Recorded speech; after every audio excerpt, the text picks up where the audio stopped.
ताजा खबर के एपिसोड 4 में स्वागत है आप सभी का। और इस एपिसोड की स्टार्टिंग होती है 8 साल पहले से, जहां पे दिखाया जाता है स्वाति नाम की एक महिला को, और वहां पे यूसुफ भी खड़ा होता है। यूसुफ जो है वो अपने सेठ को दफनाने जा रहा होता है और तभी उसकी बेटी स्वाति जो है वो रो रही होती है। और फिर यूसुफ बोलता है कि देखो तुम जो है वो अब मुंबई शिफ्ट हो जाओ और ये सारा कारोबार ना अब मेरा हो चुका है और तुम मेरे बीच में टांग नहीं अड़ाओगी।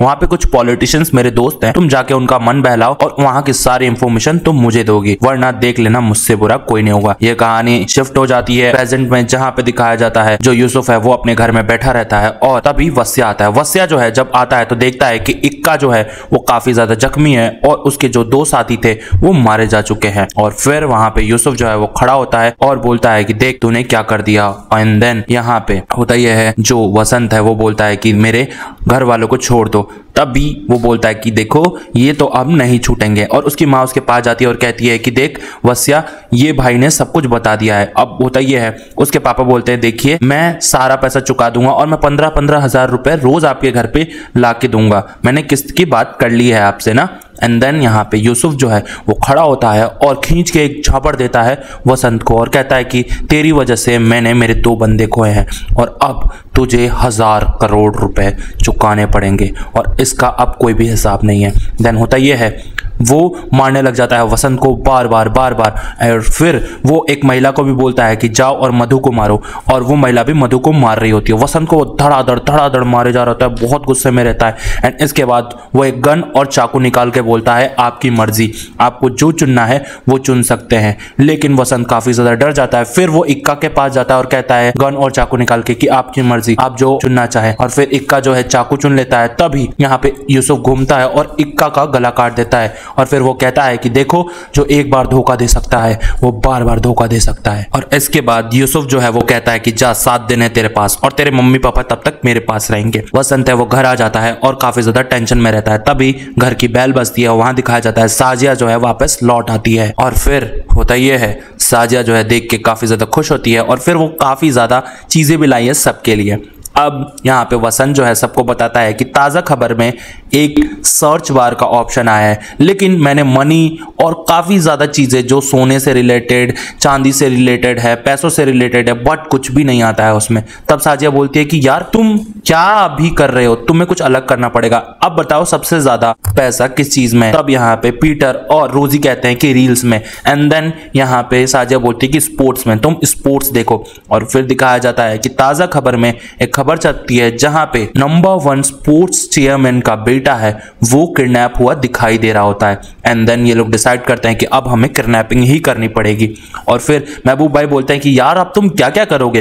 देन यहाँ पे वस्या जो है वो कहता है कि देखो मैं भूखे नहीं मरना चाहता और ना गरीबी में मरना चाहता हूँ और इसके पैसे मैं जल्दी चुकाऊंगा और फिर सब कुछ सही हो जाएगा। इधर दिखाया जाता है वस्या जो है वो प्लान बना लेता है, जहां पे दिखाया जाता है हमारी साजिया और मधु को। वो लोग एक रेस्टोरेंट में बैठे रहते हैं। तभी उस स्पोर्ट्समैन का बेटा जो है वो आता है और साजिया उसको चिकनी चुपड़ी बातों में फंसा के एक कोने में ले जाती है, जहां पे वसंत जो है वो उस स्पोर्ट्समैन के बेटे को किडनैप कर लेता है और फिर सीधा उसको फोन लगाता है और कहता है कि देखिए आपकी बेटे की आवाज सुन लीजिए। देन वो चेयरमैन जो है वो कहता है कि तुम मजाक कर रहे हो क्या। और यहाँ पे वसंत बोलता है देखो साहब मैं मजाक वजाक नहीं करता, आपके बेटे को मैं काट के फेंक दूंगा अगर आपने 100 करोड़ रुपए नहीं दिए तो। तब वो बोलता है कि हलवा है क्या 100 करोड़ रुपए, आज से पहले कभी किडनैपिंग नहीं की क्या।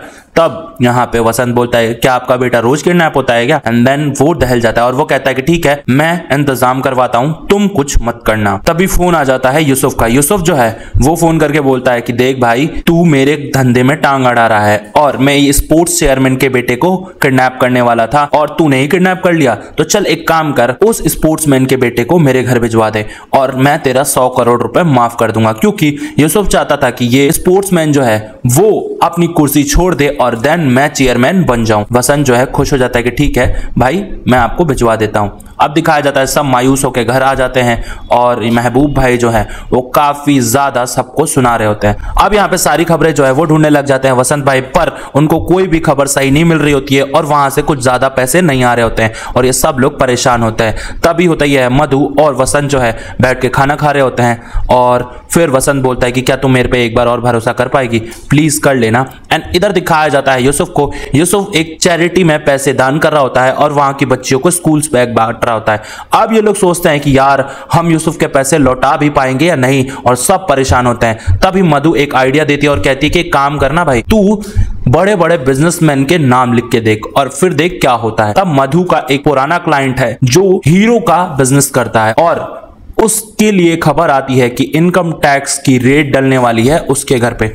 वसंत और मधु पहुंच जाते हैं बताने के लिए कि भाई सब कुछ बचा ले, लेकिन उसके लिए हमें पैसा चाहिए, वो भी 1500 करोड़ रुपए। एंड देन यहाँ पे होता ये है, वो बिजनेसमैन बोलता है कि देखो मैं इतना पागल नहीं हूं, और वो मधु को बोलने लग जाता है उल्टा सीधा कि भाई मैं तेरा क्लाइंट रह चुका हूं ना, और तू पहले ही ज्यादा मजे दिया करती थी, अब तो सिर्फ बेकार की बातें करती है। तभी वसंत गुस्सा हो जाता है और कहता है कि ओ साहब तुमको सुनना है तो सुनो वरना मत सुनो। एक काम कर, तू अपने सीए और ड्राइवर को फोन लगा, अगर उन्हें फोन उठा लिया ना तो समझ कि तेरे घर पे इनकम टैक्स नहीं आएगी, और अगर उनका फोन स्विच ऑफ आ रहा है तो पक्का कुछ ना कुछ गड़बड़ है।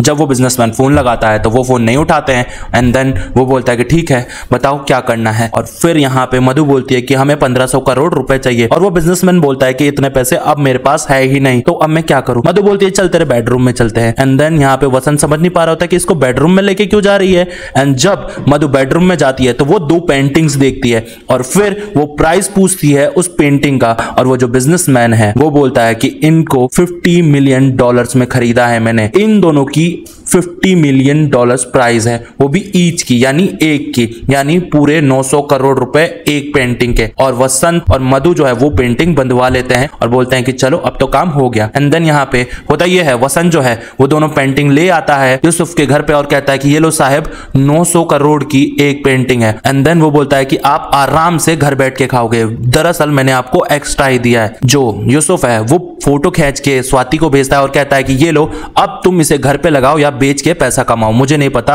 और उसने पैसे चुका दिए हैं। तभी स्वाति का एक मैसेज आता है और वो कहती है कि तुम्हारा लड़का जो है वो पागल बना गया, ये तो नकली पेंटिंग्स है और इसके ओरिजिनल्स तो इंग्लैंड में है। और यहाँ पे यूसुफ को वापस से गुस्सा आ जाता है और वो वापस से चाकू और गन लेके जाता है और कहता है कि बताओ आपकी मर्जी, जो चुनना है चुन लो। तब वसंत बोलता है मुझे एक और मौका दो। बट होता यह है, जैसे ही वो एक और मौका कहता है उसके आई और बाबा वसंत के पास ही खड़े रहते हैं और यूसुफ वसंत के बाप को ठोक देता है, और इस एपिसोड में वसंत का पापा जो है वो मर जाता है। और यहाँ पे यूसुफ बोल के चला जाता है कि जा मैंने तुझे तेरी जिंदगी से आजाद कर दिया। एंड देन यहाँ पे ये जो एपिसोड है यहीं खत्म हो जाता है। तो अब भाई कहानी में बहुत ज्यादा ही दम आ गया है, तो क्या हमारे वसंत जी बदला लेंगे इस बात का, ये तो पता चलेगा नेक्स्ट एपिसोड में। नेक्स्ट के 2 एपिसोड्स बहुत ज्यादा खतरनाक होने वाले हैं, तो प्लीज चैनल को करो सब्सक्राइब, वीडियो को करो लाइक और कमेंट करके बताओ कि ताजा खबर सीजन 2 आपको कैसा लगा। प्लेलिस्ट आपके सामने आ रही है, क्लिक करो, एंजॉय।